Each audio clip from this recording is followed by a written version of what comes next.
I've been using the OPPO X9 ever since it launched, but I'll be honest here, this is my least favorite flagship. There are a few things that have been so frustratingly bad that I could never really accept this as my preferred phone for daily use. Okay, I promise I'll get back to that very soon. But I want to talk about one of the biggest reasons most reviewers state for not recommending the X9.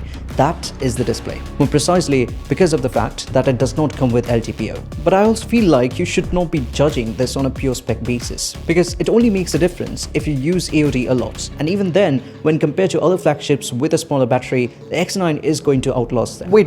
So you're talking about the battery in the display segment because you want to change the topic because this is a paid review, right? Right? Sure, dude. Paid review. Paid by me.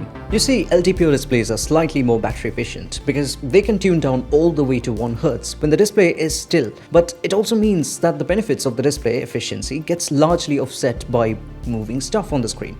Moreover, LTPS, the tech that comes with the X9, is also adaptive, just not as granular as LTPO. So when you combine this with a massive 7000 plus mAh battery, the verdict is going to be very clear. Also, it makes no difference in the end user experience. The colors look good and the contrast is excellent. Mostly because of the fact that this is an AMOLED, but also more importantly, a 10-bit AMOLED with support for HDR10+. Still, there's one catch. This isn't the most durable display you can get in the market right now. It is the Gorilla Glass 7i, and if you compare this with the OnePlus 15, it just doesn't stand a chance with the Victus 2. Moving on, I won't talk much about the design because you already know it. Still, I'd definitely say that it is durable enough, even after several months of use. Actually, this phone traveled with me across all of my tours. But that many tools also mean an excellent opportunity to test the cameras. So this phone holds a lot of good and not so very good memories.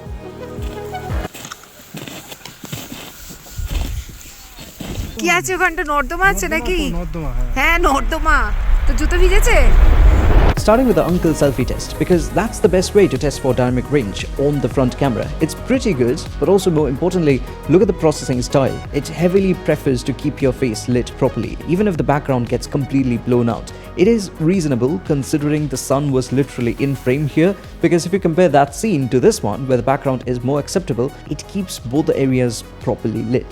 And there is a very subtle natural background blur. Even though the phone lacks autofocus, my face is still surprisingly sharp here. Also, here is some stability test for the front camera. So currently I'm shooting on the OPPO X9 and there is no active stabilization feature turned on currently. And this is how stable the footage is.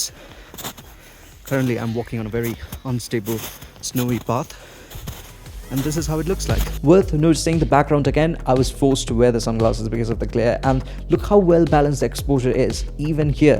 Finally, some photo samples in favorable lighting as well as in under unfavorable light, which also proves how good the dynamic range is in photos. Time to talk about the back cameras. Actually, look at those puppies over there. Let's focus on them. This is the 6x zoom on the X9, a mix of optical as well as digital zoom, and look how sharp the footage is. But if you go crazy, then realistically this is the max zoom result you can get on the X9. Definitely better than a mid-ranger, but no sorcery. Without zoom, this is how the telephoto video looks like. I think it looks great. I also really love the colors. Dialing back to the main camera, I'd say the same. Beautiful colors and excellent video quality. The dynamic range performance is equally good. The bright sky and the foreground are both properly exposed. And if you see the ultra-wide camera video output and compare it to the main camera, there isn't much of a tangible difference in terms of color, processing, and even clarity up to some extent. Now, here are some photo samples coming from the different cameras under different scenes. I just love the processing here too. The colors look excellent and so is the clarity. Also notice how even under unfavorable light, the phone manages to keep the background and the foreground very visible. Actually, let's not drag the camera segment because I'm going to update that with a new long-term camera review. We'll do stability test under low light, under daylight, full-on comparisons and more. So stay tuned for that. But let me quickly talk about the portrait mode before moving on, because this phone has got a very realistic edge detection algorithm. I did like the OnePlus 15 before this, but the software on the X9 has matured enough over all these months. Like, notice the focus fall off because of the wide aperture setting. And if you're shooting on the telephoto camera, you won't even need the portrait mode. There is a considerable amount of natural background blur. Overall, they are excellent. The only caveat being super zoom, which I don't think a lot of us use anyway, but if you do, then there are not so camera-centric phones that actually perform better. Okay,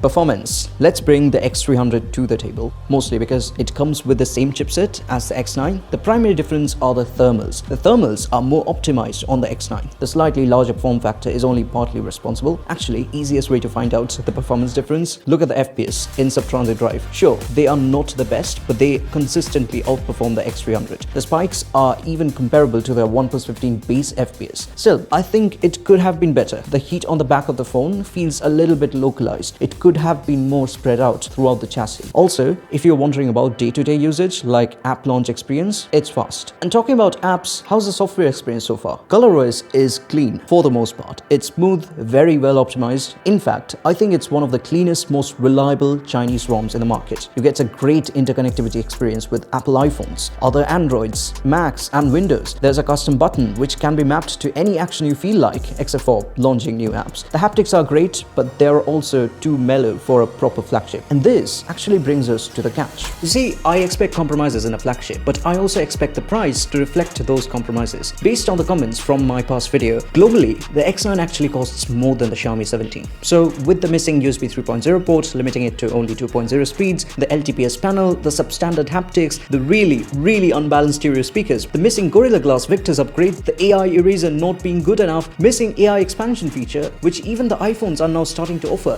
where is the price drop? The feature list might not sound substantial, but when committing to a very expensive flagship, I think all of us like to have just all the bases covered. Still, the irony is you can't ignore this phone, especially because of this amazing camera system or even the fabulous software experience. Talking about which, there are some extra AI features which I never found on other phones, like the automatic framing, which adjusts the image based on the subject, shows different filter options, or even the relight feature, which is a lifesaver for a harsh backlit scene. And I must appreciate the stability of ColorOS. I'm finding it very reliable in the long run. There are no random updates that break things or introduce new ads. Finally, I should talk about connectivity. So Wi-Fi and 5G both have been very good. The only complaint I have is with the BT connection. It's still not universal though, just something you should know. Because of the MediaTek chipset, you do not get full codec compatibility with aptX adaptive headphones. Other than that, everything's very smooth. Last but not the least is the massive battery. It can easily last around 2 days with moderate use, and I think it's not only because of the sheer size of the battery, but also the efficiency of the hardware and the software combined. And if you do run out of juice, you can always charge up with the 80-watt fast charger included with the phone. Overall, this phone is highly recommendable. Great cameras,